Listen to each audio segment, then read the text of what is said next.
Greetings. You're listening to Rebels Remembered, featuring Caitlin DeFord and Kelsey DeFord. Greetings, travelers across the galaxy. I am Caitlin. I am Kelsey. This is Rebels Remembered, and this week we have finally reached the midway point of Season 3, so we're halfway through the season. It's Season 3, Episode 9, and Inside Man. This episode aired December 3rd, 2016. Synopsis reads, seeking information on a new Imperial weapon, Ezra and Kanan infiltrate the Imperial factory on Lothal, but must trust an unlikely ally to escape a lockdown. This is written by Nicole.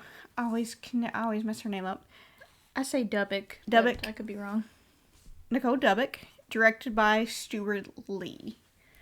Just a little trivia on this episode. Mr. Sumar nearly made an appearance in the Season 2 opener, where he was going to be depicted as very anti-rebel, angered at the actions the rebels took that resulted in the death of Minister Tua and the enhanced Imperial security they provoked. So it's interesting, he could have took a different route.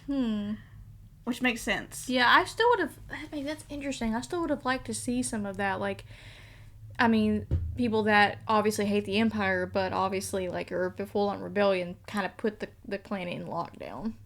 Because of... Yeah, because I think what Kanan says in... Is it Season 2 or 3? Where he says everything we do has an effect now because it's part of a larger picture. Well, also, they blamed Tua's death on them. Yeah, that's true. Yeah, It would have been interesting to see somebody from Lothal who buying into that build and going to the Imperial side. But luckily for us, he did not. Yeah. Among the art in Thrawn's office is a Barton statue, holograms of ancient Lothal glyphs, Hera's Kalikori, Kanan's old battle mask, which I'm not really sure even how he got that. I think that was just an Easter egg, honestly. Yeah. I don't think Thrawn just went to Malachor and dug that out of the rubble. I don't think so. And holographic examples of Mandalorian art from ancient crusades. Also, I don't know if you caught it, there's depictions of wolves drawings in the background. Yes, there's that as well, which becomes important. In Season 4. Keep your eye on that wolf. It'll become important later on in the story. Yeah. The TIE Defender design comes from the classic 1994 TIE Fighter video game, where it was depicted as the top-of-the-line Imperial fighter model.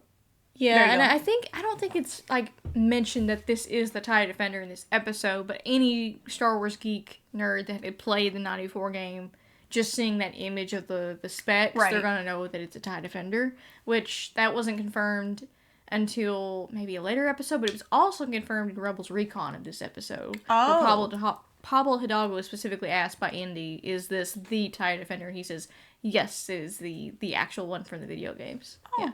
Okay. So before we get into the episode outline, we're going to go ahead and do our episode activity first. Yep. Just gonna switch it up. This should be fun. I think, am I the participant of this? You are the victim in this. Okay. So, spoiler alert for this episode. Unfortunately, our good friend Mr. Sumar bites it because Thrawn overloads he doesn't overload it. The bike that the people in Lothal had tampered with, it goes to a certain speed, above 190, and it just hits critical and just explodes. And so, you know, he, through Thrawn, we'll get to the plot later, has him on his bike when it explodes. Of course, no one is going to survive that. I do question on whether or not the Stormtrooper survived that in the earlier chase before. Probably not. Because, but again, this was, they were moving. This was stationary, so. Yeah. So, since time is of the essence, once again, this episode, and we have an exploding speeder bikes. What better way than to play Perfection? Yeah, so I don't know if you guys, put my pen.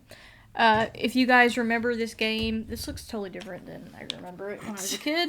But if you ever play the game Perfection, you have to, like, put shapes into the holes to match the match, and you are timed. So if it reaches the timer, this thing will pop up, and it sort of makes a miniature explosion. It's not going to blow up into flames, but it does make a It can scare younger children, for sure. Yeah. If you're playing this as a toddler, yeah.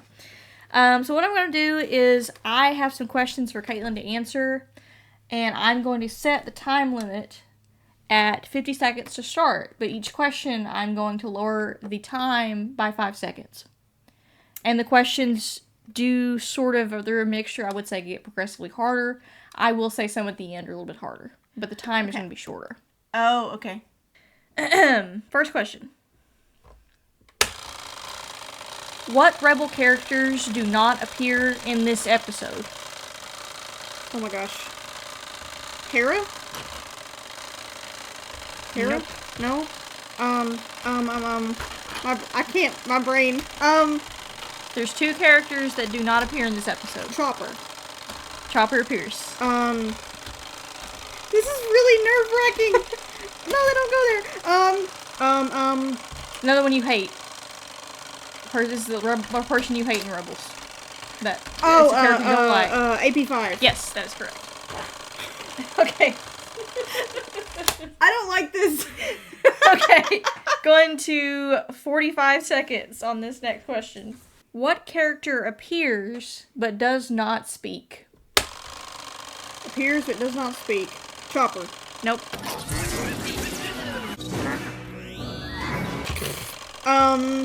What character appears but does not speak? These are hard. It's not a main character. It's out of the Rebels. It's in the rebellion. They're in the rebellion. Sumar's wife? Does she talk? She no, does. She does talk. Yeah. It's someone in Phoenix Squad.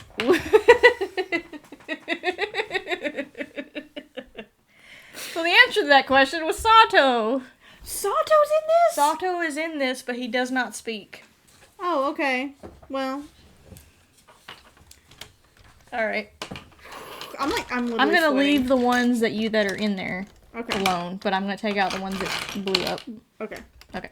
Alright, next question is, this is a 2-pronged question. How many times at this point has Ezra dressed as a scout trooper, and what was the first time that we saw him dress as a scout trooper? How many times has Ezra dressed as a scout trooper? 2. Yes. Okay. The first time it was in what episode? Hera's Heroes. Yes, that is correct. Okay.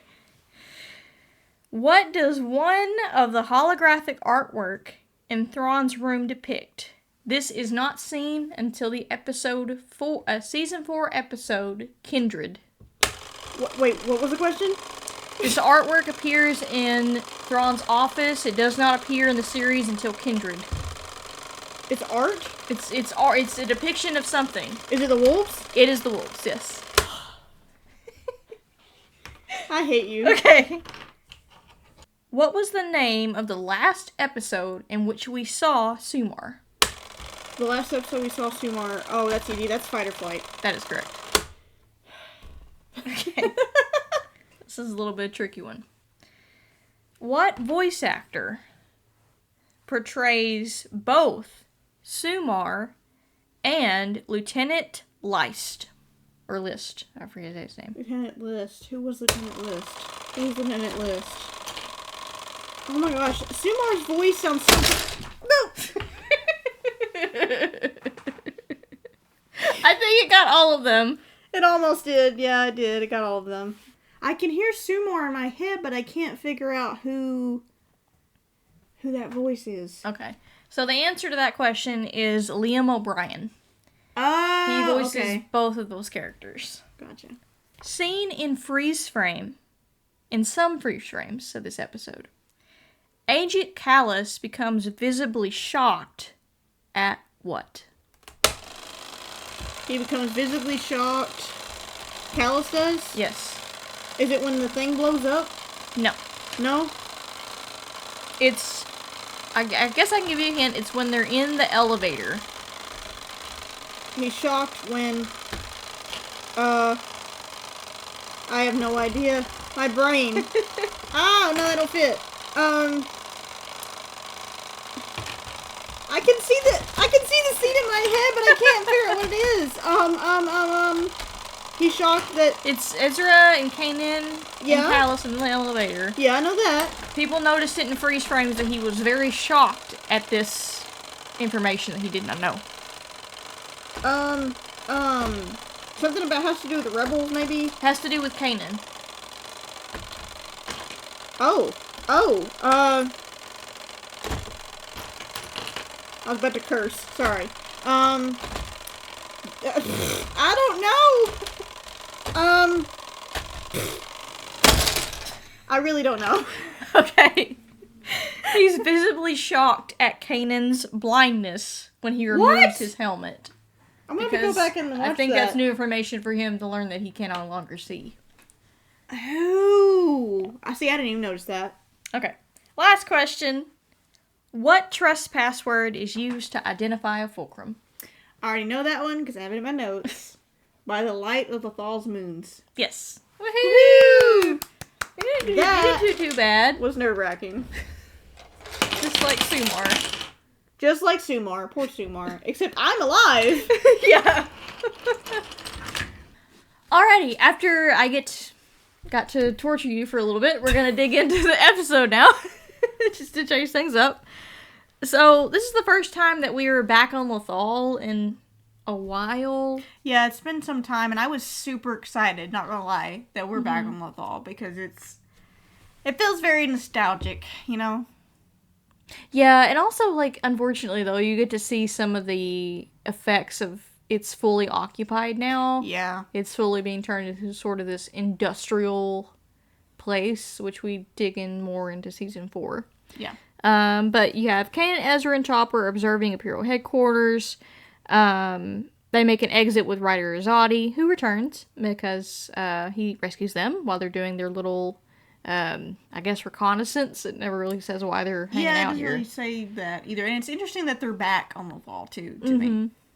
The best part about this scene is, I'm just going to say it, is Kanan and Ezra taking down that walker with the lightsabers. And not only that, the way that Ryder flipped the speeder on its side, kind of. Yep. That was really cool. And plus, like, the lighting, like, seeing Lothal at nighttime again, and makes it more mysterious, and so Ryder also has a camp now, and I think Rebels Recon had mentioned that he's actually growing some sort of small resistance to the occupation that's happening, which... When we first met Ryder, that was not his initial plan. Yeah. So we get to see, that side of him becoming that rebel leader. And later on, if you want to know what happens to him, you can watch Ahsoka, I guess. Because Clancy Brown still plays him. So they go to this camp with Ryder, and they do meet Sumar, the farmer and family friend of the Bridgers. So Sumar has been able to infiltrate the Imperial assembly line where they... spoiler, are building these TIE defenders and other machines like walkers, speeder bikes, and they've been sort of tampering with them from the inside, which I think was pretty cool. That was pretty cool, and it's not just the speeder bikes we see later, it's also the walkers. And the big heavy hitters. I mean, that's pretty smart. But also sorry, I'm kind of skipping around here, but like it's interesting that they employ people from Lothal to build these things. And I think Thrawn mentions, like, that was a bad call on your part because a lot of people on Lothal don't like them. Yeah. And that's going to show up in their work. And she was like, well, we needed resources and workers. Yeah, Pryce is sort of, like, back down to the bottom line. And that leaves, holes when you're not seeing how that can be a problem. You're hiring people that don't like you, essentially. Yeah. And they want to see you fail. But also, I think it's interesting because... I had a point to this. I forgot where I was going with this. Oh, yeah. Someone in Rebels Recon, I believe it's Henry Gilroy, mentioned, like, when we have... I'm skipping ahead, but we have Kanan and Ezra and Sumar infiltrate one of these factories. Yeah. And just to get some schematics on this TIE Defender. And they mentioned that it's very similar to the dehumanization that happens... in not just in war, but in factories in general. That's true. Everyone has a number, you have a certain role, and that's it. Like, you're not really seen as human, I guess. I mean, my first job, I wasn't a factory line worker. I did work around factory workers in a factory. And it's very humdrum, mundane, but it's also very, you're here to do your job. I don't want to say it's very, like, you're just a number, but... It depends on the factory. Yeah, I think it depends, but it kind of is. Yeah. You know? So they infiltrate the factory. They do get a tip from Fulcrum, who believes the Empire is building a new weapon, which turns out to be a TIE Fighter. They get in to figure out what it is. Thrawn, ding, ding, ding, and the creepy organ that Kevin... I don't know where that came from. I like it because it's like, it unnerves you, because you have Vader's theme and the Imperial March and all that. His is it's different, though, but it's like very class A, you know, very classy, but also terrifying at the same time. Which is Thrawn. Yeah. I think. Yeah. So Thrawn, dun dun dun, is on site conducting an investigation of the faulty construction, which he even mentions. He's just so logical that, well, the reason I'm here is because you guys and your weapons has a higher rate of malfunctioning and not basically performing adequately. And so there's got to be something going on here. Also, you know, he has Sumar test the speeder and it explodes, obviously, because it overheats. Question for you. I remember watching this part and being extremely nervous because it's also heartbreaking because you can see that Ezra wants to do something because this is his family friend. Yeah. And he can't because him and Kane are undercover and all this stuff. Yeah. But my question to you is, were you shocked by Sumar's death in this episode? Or did you kind of see it coming? I don't know, like, I don't know if it was the organ or what it was, but, like, something was definitely off and ominous.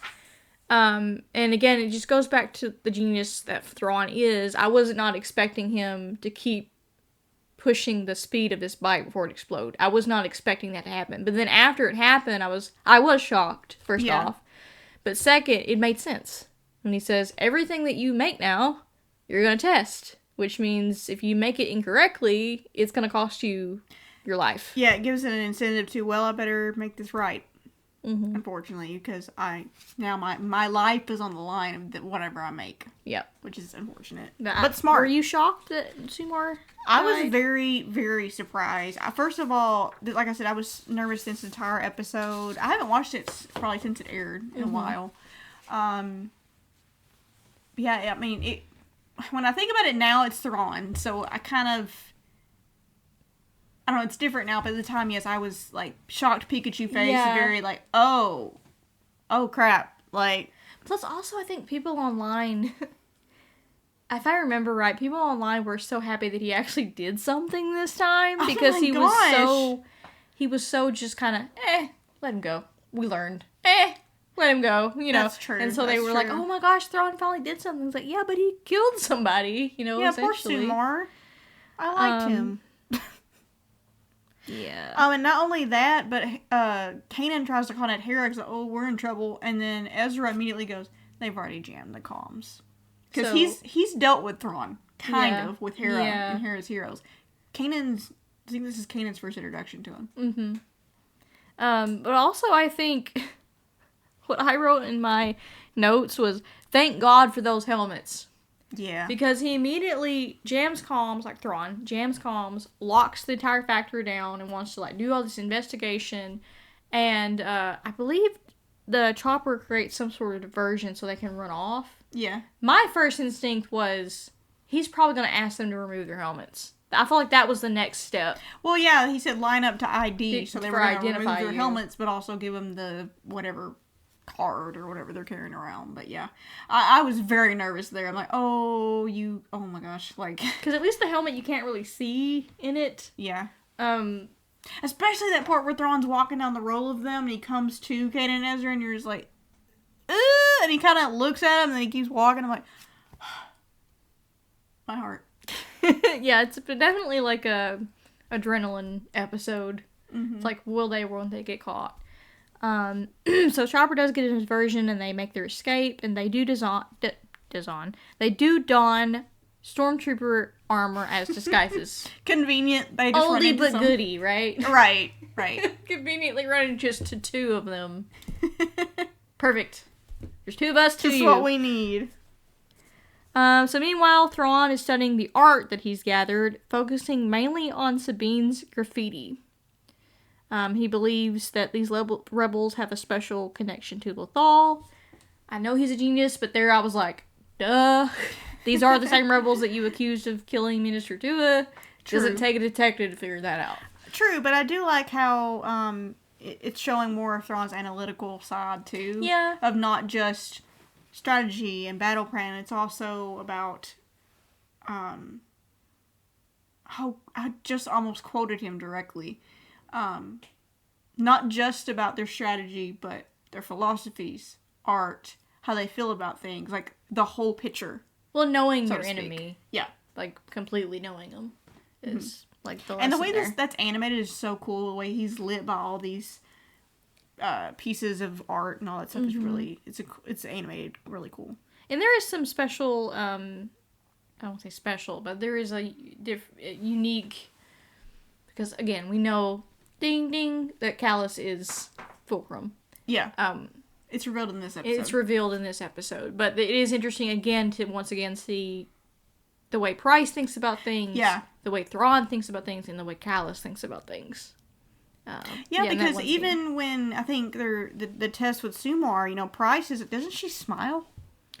Yeah, she actually smiles about it. And then Kallus is like, this is... You could tell he doesn't agree with it. Yeah, well, he brought that up before about killing civilians, and that's a no-go. Right. But it's one of those things. It's like, yeah, once you're in it, I say it, like military or whatever, regime, you're in it. And then it becomes something that you didn't think it would become. Yeah. Like, yeah. So, Kanan and Ezra are pursued by troopers, and they find themselves in an elevator with Agent Kallus, and I love how it sets you up thinking he's like, don't move, rebels. Well, even before that, like, they escape into an elevator, and then the guys are like, stop them, and then Kallus is like, you two, come with me. Like, Does he not know? Okay, he doesn't know, so maybe he's just, are they going to punch him out when they get into the elevator? But yeah, it kind of like... For the commercial break goes, dun-dun, he's caught them. Yeah. Psych. Not really. And then he reveals to them that he's Fulcrum, and he'll get them what they need and help them escape. And I love how Chopper is like, he said, you should trust me. And he like tells them, like, I helped Zeb out. I helped Sabine. Now I'm helping you. Like, here's the receipts. Like, I'm not lying. And I think it's funny how Chopper is the one that trusts him, and they're still kind of on the fence about it. Yeah. Well, what's interesting is that I believe to get into the room where the schematics are kept, which is in section A2. They keep referring to this section. And it's under triple guard, and you have to have a special code. So they get in with Chopper, and Chopper's able to access that information. Which Kallus is like, oh wow, he's a pretty awesome droid. And of course Chopper's like, oh, I love compliments. So I feel like that's part of the reason. It's like, oh yeah, we could be buddies, totally be buddies. Give me more praise, please. Also, we have to talk about the highlight of this episode for me, humor-wise, is when he's like, Kallus is like, I need to figure out how to make this look convincing, And then Ezra just shoots him through that glass. Yeah, just force pushes him straight through it. But the comedic timing of it is like, Kanan yells Ezra at him, and then he's like, what? Pause. That is convincing. And then we have kind of old Kanan coming out with, I was gonna do that. So the rebels make way for the East Gate. Oh, by the way, while that's happening, we also have Ryder and his group strategizing how to get them out of this factory, because now they're stuck there, essentially. And so they're going to make a diversion to attack the East Gate, where I believe Kanan and Ezra get a hold of a walker that they're using to shoot other walkers. And we had that little line that Ezra says about, I hope this is one of the good ones. Oh, yeah. Because it's already been established that a lot of these machines have been tampered with and sabotaged. Yeah. I thought the part was cool where, Thrawn reveals that, shoot that, obviously it's oddball out here. Yeah. And they, like, sit on it, almost. The bigger walker crushes the smaller walker, and I love how they use their lightsabers, because I was thinking, I don't know why, I'm dumb, I guess. I was trying to figure out how they were going to get out of there. I was thinking maybe through the side, but yeah, after, I guess I'm dumb too. I was just thinking, oh yeah, that does make sense to go up top. Up through it, through both of them at the same time. So we have Ryder rendezvousing with Kanan and Ezra. They now have this stolen data, which they send back to Hera. They discover that it's new plans for a new TIE model. Not only does it have shields, but it has hyperdrive. And that's something you don't normally see. Normally, TIE fighters, they're contained in these very big Imperial shuttles to, like, drop them down. This is like a TIE fighter that can basically follow you if you jump somewhere. I must have missed that, because originally, I don't know how you felt about the TIE fighters with the shields, but originally when I first saw this episode, I was like, I don't see why that's such a big deal. I think it's a really big deal. Like, it evens the odds, right? Okay. Because normally TIE fighters are... Suck. I won't say suck, but, like, they're definitely a weak point. Like, yeah. They're very small. They don't really have a whole lot of shielding on them. Yeah, true. They don't have any hyperdrive whatsoever.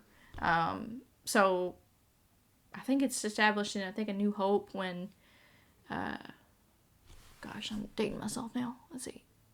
The part where, Luke and Obi-Wan and Han and Chewie are going to Alderaan, like, hey, it's not here, and then we see this TIE fighter fly out, and it's like, and then Han says, well, it can't be a straggler because it has to be going on some ship to get here. Right. If you have a TIE Defender, it can literally go anywhere. Wherever, that's true. So Thrawn, they get out, obviously. Thrawn summons Kallus and Governor Pryce. He informs them that he believes there is a spy in their midst, because obviously these guys had to escape somehow. The way that Section 2 was just kind of completely... There's only a handful of people that could get in there. So I started to put the pieces together there. And he says, when we find our spy, we will find them. Or when we find our spy, and we will find them, we shall turn them from an obstacle into an asset. And then he looks at Kallus, like, wouldn't you agree? So did you think he knew it was Kallus at this point? Oh, he definitely knew. It's just, okay, now that I have this information, how can I use you? True. So my mind immediately went to, okay, the bad thing about knowing that someone is a spy is, like, I can just give you false information. You can tell them whatever I want them to know or to not know. No. And then you have your trap set up. So that's where my mind went. Like, he totally knows that Kallus is Fulcrum. Yeah, and I love how this episode ends with it ends with a shot of Kallus's face. It's like, perceptive as ever, Admiral. And he's just kind of like... And I really felt for him. I think this is when I really started to feel for him. It's like, oh my gosh, you're an Imperial spy. That's so dangerous on every level. Yeah, and I think for Kallus, it doesn't really hit, I don't think the danger of it didn't really hit him until this moment. It's like, oh yeah. What, I'm doing this again? Yeah, that's pretty dangerous. But now you've got the person that is Thrawn on your tail is pretty terrifying. Yeah, for sure. What'd you rate this episode? I gave it an 8. Me too. I think it's one of the stronger episodes of the season. I really like the pacing. I like the animation and the writing. I like Kallus being Fulcrum. I need to get you a shirt with Kallus on it. That needs to happen. Regular Kallus or hot Kallus? I don't know. or hot Kallus with the words hot Kallus written on it. That would be cool. Be dope. Yeah, so I'm a little bit biased, but I like that. Just seeing Thrawn be as ruthless as he is, we haven't really seen that. True. We saw him grab what's his name over Art over the Calicori. But this was actually like just killing somebody and having no, like, this is, at the end of the day, this is what's going to get me results, even if it's morally wrong. He just doesn't care. I don't care. What do you think about the episode? I really enjoyed it. Like I said at the beginning, I liked how it took place on Lothal. I was super excited to get back to Lothal because, I love how he says the rebels have a special connection to this place. I think the fans do too. I mean, you feel that. Yeah, that's true. You feel that, especially in season 4 when we get to go back there and stay there for a little bit. But I have a special connection to Lothal too, and so do the rebels. So getting to go back there, seeing Ryder being a bad... I was about to curse. I love Ryder. I love, like I said, Thrawn, seeing him putting all the pieces together of not just Kallus, but the rebels as a whole. It was a really cool episode, I thought. Yeah, I thought so too. And Poor Sumar. I feel bad for him. Because he did risk it all. He risked his life. And his wife, is that his wife? That's his wife. At the end. The one that's using the bazooka, that's her. Yeah. Great, you just gave her more fuel to that fire. Yeah. You murdered my husband now. Now I'm really going to be after you now. But yeah, we get that unfortunate, sad scene of Ezra being the one to have to tell her, which it's hard for him because he has a connection with him. His parents had a connection. Yeah. With that family, so. But overall, very strong episode. I agree.